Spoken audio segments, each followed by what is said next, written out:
Bueno, si no hay ninguna pregunta más, pasamos a la segunda ponencia, que la va a dar la doctora Julia García Prado, del IRSI CaixaBank en Barcelona, y cuyo título es Inmunomoduladores y el reservorio del VIH.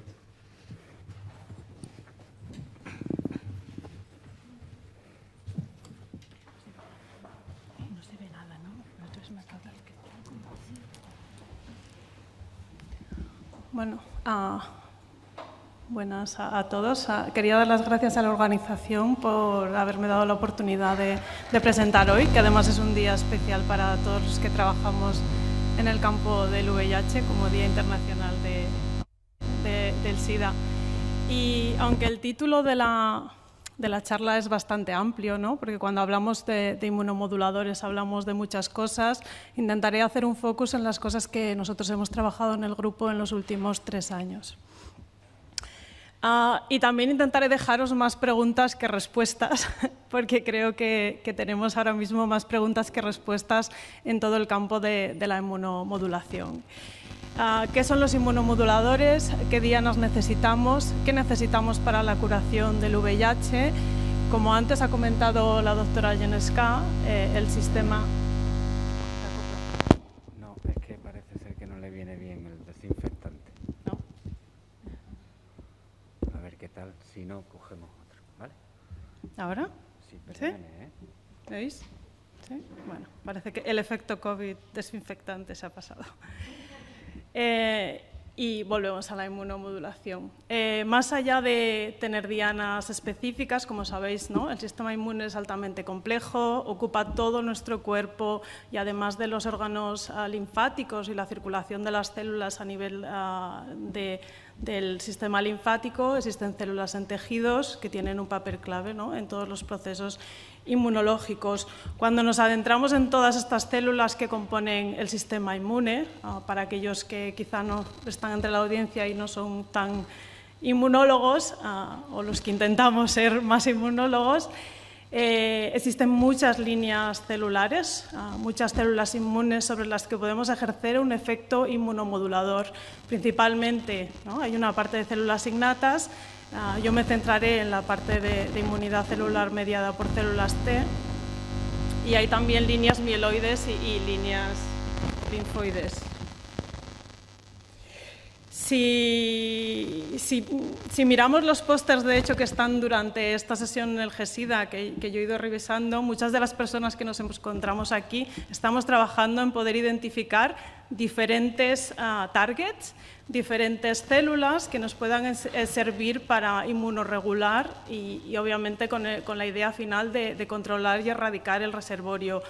Hay equipos que están trabajando en células mieloides, equipos que están trabajando en TRMs, equipos que están trabajando en NKs, y yo creo que es un campo que ha explotado en los últimos 3 años, y en los próximos 3 años probablemente veremos muchos de los papers que hoy se están presentando en el Congreso.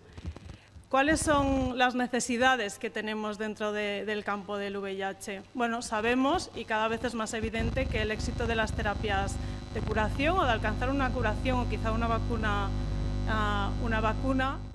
es tener un sistema inmune que sea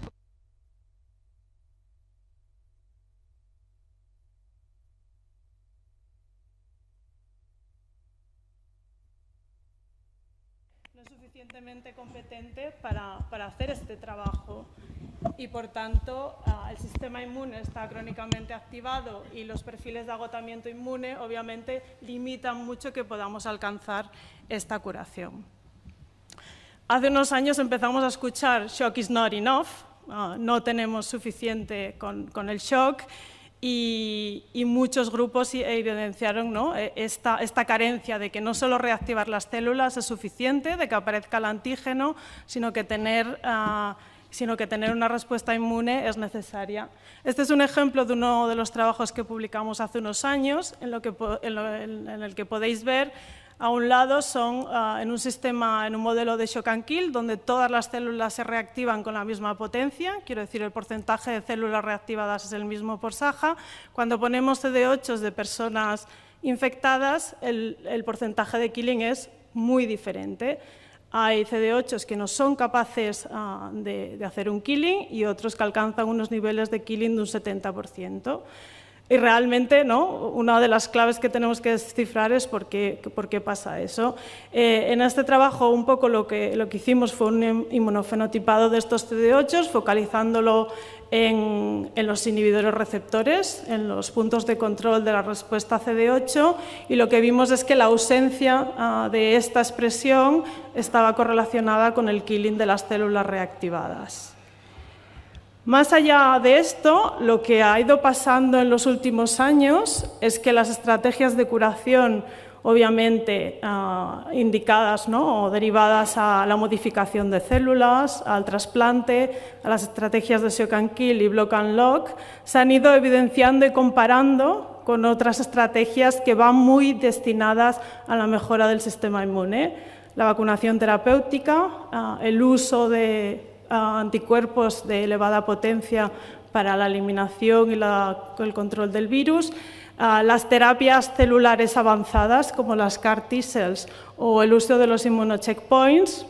En este pie chart podrían ocupar ahora el 50% de las estrategias, ¿no?, que deberían ser solas acompañadas para la curación. Y en este punto yo me focalizaré hacia lo que hemos trabajado, que es más los inmunocheckpoints y los inhibidores receptores. Cuando empezamos a trabajar con estas moléculas, que son muy complicadas, y también yo creo que esto ha sido todo derivado, ¿no?, del efecto que han tenido estas moléculas en el tratamiento del cáncer, en la remisión de los tumores, y que de hecho de alguna manera ha resucitado el interés por todas estas moléculas en el campo del VIH. Estos receptores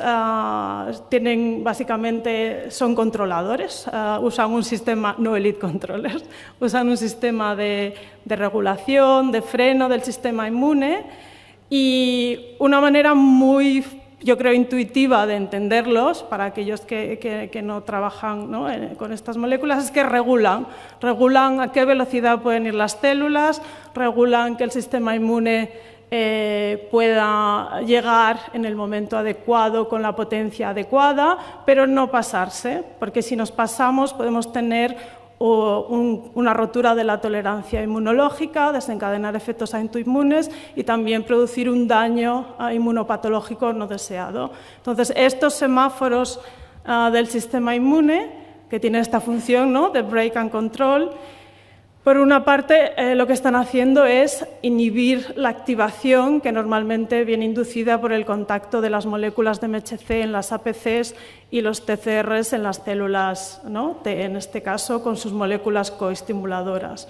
Cuando el PD-1 encuentra su receptor, el PD-1 ligando, una señal inhibidora inhibe el contacto de esa activación, cambiando una célula que debería ser funcional y proliferar a una célula no funcional derivada de la regulación y la upregulación de estas moléculas. ¿Con esto qué ha ido pasando? Bueno, pues que se han ido desarrollando principalmente anticuerpos monoclonales que hacen un targeting, hacen una diana específica de diferentes inhibidores receptores, que son muchos, muy diversos en los diferentes tipos celulares, y con un mecanismo también complementario y diferencial. Por lo tanto, el campo de investigación es muy grande, y de ahí que también, ¿no?, pues los diferentes grupos que estamos en estas áreas estemos buscando estrategias complementarias. La base es, vamos a bloquear la interacción de estas señales inhibidoras a través de inmunocheckpoints, de anticuerpos, que nos permitan revertir este fenotipo disfuncional o agotado de las células que están en los individuos, ¿no?, que viven con VIH. En el caso de los inmunocheckpoints en la infección por VIH, además se ha identificado que estas moléculas se expresan preferencialmente de células CD4 latentes que están infectadas con VIH, ¿no? Y aquí he puesto dos artículos, pero obviamente hay un montón de artículos que se posicionan, y se ha propuesto este efecto dual de este tipo de compuestos, ¿no? Por un lado, la reactivación del reservorio mediante su efecto como potencial agente reverso de la latencia, y la parte como inmunomodulador en CD8. Yo me centraré más en la parte de inmunomodulación que en la parte de latency reversal. Cuando miras cuántas moléculas hay y cuántas hemos estado estudiando, realmente lo que te llama la atención es que obviamente el más estudiado es el anti-PD-1, tanto a nivel in vitro como in vivo, en fases preclínicas y en fases clínicas. Y casi todas las actividades que se han descrito son mayoritarias en la parte de inmunidad más que en la parte del reservorio, ¿no? Entonces, moléculas como el anti-PD-1, el anti-PD-L1, el anti-CTLA4, el anti-TIGIT y el anti-TIM3 han mostrado un efecto in vitro en la recuperación de la funcionalidad de las células VIH CD8 específicas, y en vivo los resultados fluctúan. No hay un consenso actual de qué capacidad tienen estas moléculas realmente para modular el reservorio. Se ven señales, en general son señales transitorias, y que también en ocasiones van acompañadas también a señales transitorias de cambios en el reservorio. Y además, si os dais cuenta, en la parte final de la tabla quedan muchos espacios por rellenar. Hay muchos datos que todavía no están reportados y que probablemente en los próximos años tengamos. Separaré ahora en dos una sección de resultados más en la parte preclínica y luego una más en la parte clínica sobre el efecto de estos compuestos, con datos que hemos un poco desarrollado en el laboratorio en estos años y que están presentados en dos pósters en el GESIDA, en el cual estamos intentando identificar algunos tipos de células que puedan ser dianas terapéuticas en personas que llevan mucho tiempo en tratamiento antirretroviral y qué fenotipos tienen estas células de cara a poder revertir este agotamiento. En este caso, podéis ver en la gráfica de vuestra derecha individuos con infección temprana, individuos tratados a lo largo del tiempo, y una reducción en un clúster de células que tiene unas propiedades características, como es una característica Transitional Memory-like, con expresión de varios inhibidores receptores y con una reducción de la capacidad de granulación por CD107. Cuando en estas mismas muestras de individuos tratados hacemos ensayos de bloqueo por anticuerpos frente al TIGIT y al TIM principalmente, lo que veis es un efecto general en la recuperación de la capacidad de degranulación que no observamos para otros marcadores funcionales como el interferón o como el L2. Quizá estas moléculas son más específicas y recuperan funciones concretas y no muchas funciones a la vez.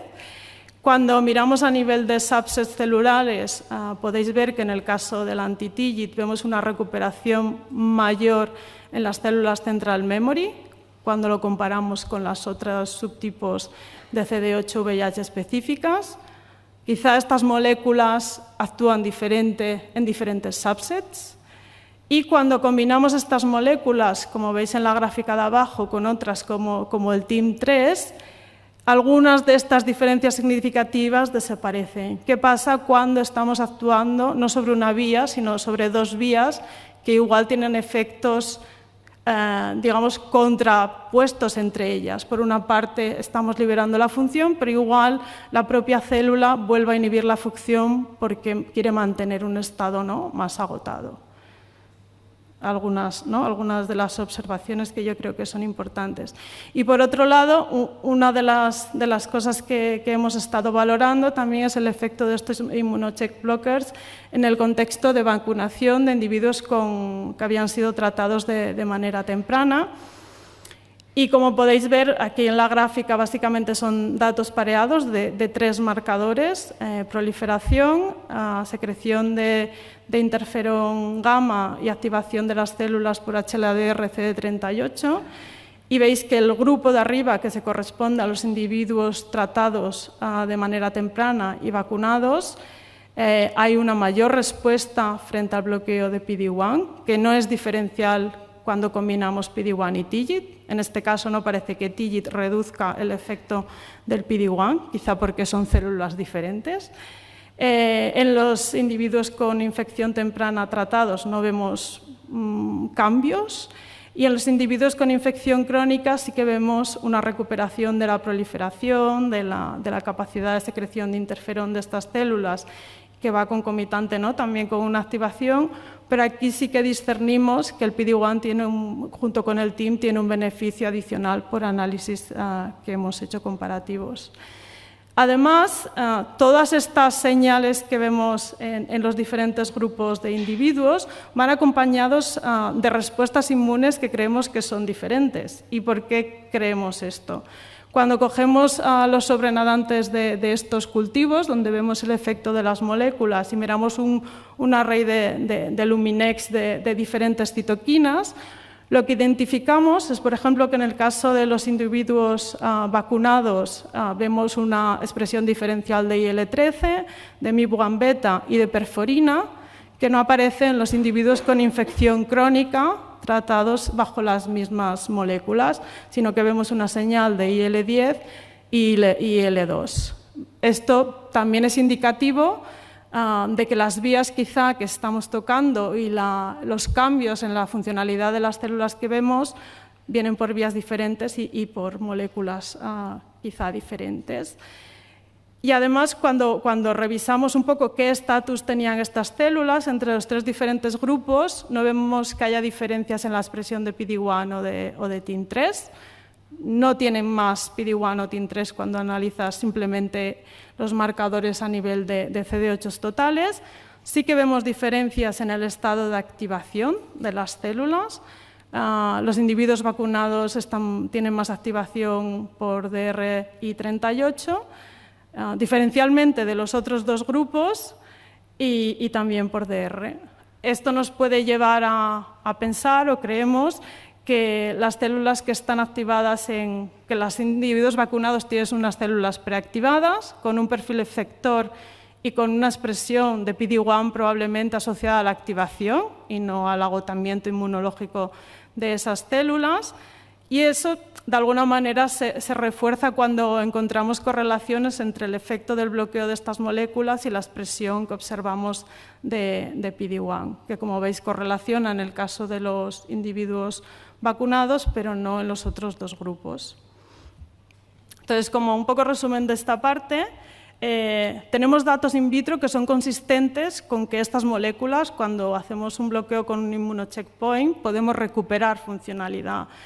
Hay mucha diversidad interindividual, que quizá nos indica que no hay una molécula mágica y que tendremos que buscar mucho y tener moléculas quizá para efectos diferentes, y que también esto viene asociado con la aparición, ¿no?, de quizá efectos compensatorios al querer bloquear o actuar sobre diferentes vías en paralelo. La segunda parte de la charla voy a aproximarla más desde la parte in vivo. ¿Qué sabemos del efecto de estas moléculas in vivo? Es poco, casi todo viene de case reports concretos y casi todos están reportados con el uso de anti-PD-1. Estos son tres ejemplos. En un lado tenéis los cambios en el sistema inmune, marcados básicamente por secreción de interferón frente a VIH a diferentes pools de péptidos del virus, y en el otro lado los cambios más en el reservorio.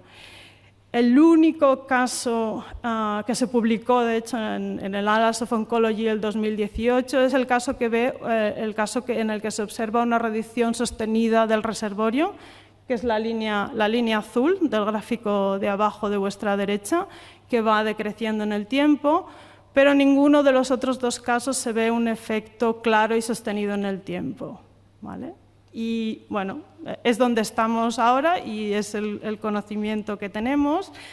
Y nosotros en el 2019, en colaboración con el grupo de Javier Martínez Picado, también evaluamos un caso clínico en un individuo que se le había administrado pembrolizumab por un melanoma metastásico, y fue un individuo respondedor, eliminó por completo el melanoma. Hicimos un análisis comparativo inmunológico y virológico para intentar valorar, ¿no?, en estas condiciones qué había pasado con la parte inmune y con la parte del reservorio. A nivel de inmunidad, lo que podríamos ver más claramente eran cambios transitorios en el número de células de R38 en los diferentes subsets, pero principalmente en células efectoras de memoria y efectoras. Y además también identificamos una respuesta a TNF-VIH específica, transitoria, muy al inicio del tratamiento, a pesar de que el tratamiento, como sabéis, se sostiene en ciclos repetidos de semanas. O sea, que a pesar de que veamos el pico, ese pico no se repite después de que vamos dando varias dosis de la misma molécula. No sé si podemos pensar que se llega a un estado como de anergia y dice, respondo a la primera, pero la segunda igual ya no hace falta. Y esto iba concomitante, ¿no? Esta aparición de este pico a los 9 meses con unos cambios transitorios en el reservorio.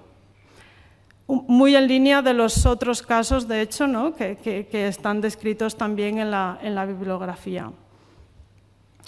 Por tanto, un poco de resumen de esta parte más, ¿no? Clínica in vivo. La mayor parte de los datos in vivo son case reports, usan PD-1 y PD-L1. Hay discrepancias entre los datos que están reportados, son efectos transitorios y solo hay un caso que haya demostrado una reducción sostenida del reservorio. Y normalmente la evaluación de estos compuestos ahora mismo está limitado en individuos VIH que tienen tumores. No es un tratamiento fuera de este contexto y quizás algo que tenemos que tener en cuenta. Y como os decía, os voy a dejar con más preguntas que respuestas. Una es cómo de disfuncionalidad, o sea, qué nivel de disfuncionalidad somos capaces de revertir o seremos capaces de revertir en personas VIH con una infección crónica y que sabemos que la disfuncionalidad está presente muy pronto en la infección. Llegaremos a usar estos compuestos en la infección por VIH a nivel clínico. Y algunas reflexiones en la vía, ¿no? De los diferentes fenotipos que vemos, la idea de estos probablemente tratamientos muy personalizados de precisión que pueden tener un efecto concreto, que necesitaremos probablemente identificar biomarcadores de estos respondedores, que se avanzará en la ingeniería de los anticuerpos para reducir los efectos secundarios, crear moléculas con más especificidad y quizá tratamientos combinados. Y todo ello yo creo que tiene que venir acompañado, ¿no? De unas tecnologías muy avanzadas que yo creo que a día de hoy no tenemos para detectar pequeños cambios en el reservorio a nivel de tejidos, quizá que sean menos invasivos y que nos ayuden un poco a mover este tipo de avances, ¿no? Adelante. Y, por último, dar las gracias a todo el equipo que ha participado en estos años en alguno de los trabajos y que está ahora, a todos los colaboradores de los diferentes centros, a nuestros colaboradores internacionales y a las agencias financiadoras que nos han permitido llegar hasta aquí y espero continuar en los próximos años. Gracias.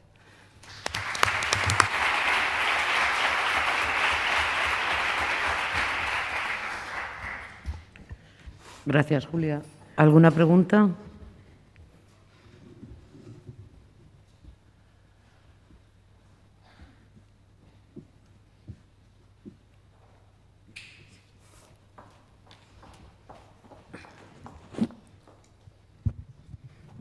Hola, Julia, gracias por la presentación, me parece súper interesante. Y que tenía una curiosidad respecto a lo que decías de los biomarcadores. En el campo de oncología, el uso de los immune checkpoint inhibitors, lo que se ha visto es que la respuesta a este tratamiento puede ir muy ligado a la expresión de los ligandos de PD-1. En el campo del VIH, ¿tú crees o te anticiparías a aventurar qué posibles biomarcadores podrían estar teniendo un papel o nos podrían orientar a qué pacientes podrían estar respondiendo mejor o peor? Bueno, yo creo que no hay suficientes datos clínicos para definir pacientes respondedores y no respondedores, porque hay sobre todo datos, ¿no? Que se han realizado in vitro y quizá en los datos que nosotros hemos manejado, yo creo que el estado de preactivación de las células o esos fenotipos efectores, quizá esos fenotipos efectores TRM de los que hablaba antes la doctora Jeneska son importantes, pero yo creo que nos faltan datos clínicos y quizá, ¿no?, también encontrar los respondedores que todavía no tenemos, ¿no?, definidos como respondedores, como ocurre en el caso de tumores. ¿Se me oye? Sí. Igual, ¿hasta qué punto no solamente empezar el tratamiento temprano o más tardío, pero también cuánto tiempo llevan en tratamiento? ¿Habéis visto si hay más efecto de este agotamiento más los primeros años de estar en tratamiento, porque en general pues vienen de una carga viral más alta, etcétera? Porque nosotros, la única paciente que veíamos que respondía a PD-1, en realidad había tenido como momentos de picos o sea, aunque estaba bajo tratamiento, un pequeño blip, o había tenido coinfecciones tipo hepatitis, etcétera. ¿Hasta qué punto hay unos perfiles que realmente esta cronicidad y activación de otros virus y de que hace poco tiempo que están en tratamiento, ¿veis alguna correlación en este sentido? Bueno, quizá el caso de las vacunas es como el más evidente. Cuando tú miras, porque los ensayos que hemos hecho in vitro eran en el pico de respuesta a vacuna, detectado por el eSpot porque eran datos retrospectivos. Entonces, en ese momento nosotros sabemos que hay células efectoras, que son de R38 activadas y que hay una respuesta vacunal activa. Entonces, yo creo que la preexistencia y además expresan PD-1, pero no porque estén agotadas. A medida que pasa el tiempo, lo que ves son perfiles de coexpresión. Y igual eso te indica, ¿no?, que cuando tienes una persona que ha estado tratada por mucho tiempo, una terapia sencilla no será suficiente. Quizá necesitas una terapia combinada que te ayude. Entonces, yo creo que es importante la activación, pero manteniendo un grado de funcionalidad suficiente para que la terapia pueda tener, ¿no?, un efecto. Biomarcadores, datos. Una última pregunta. Una última. Una muy rápida. Bueno, enhorabuena, me ha parecido que has hecho un resumen brutal de todo el campo y hay una cosa que creo que has dado en el clavo, Julia, que es la transitoriedad de estos efectos.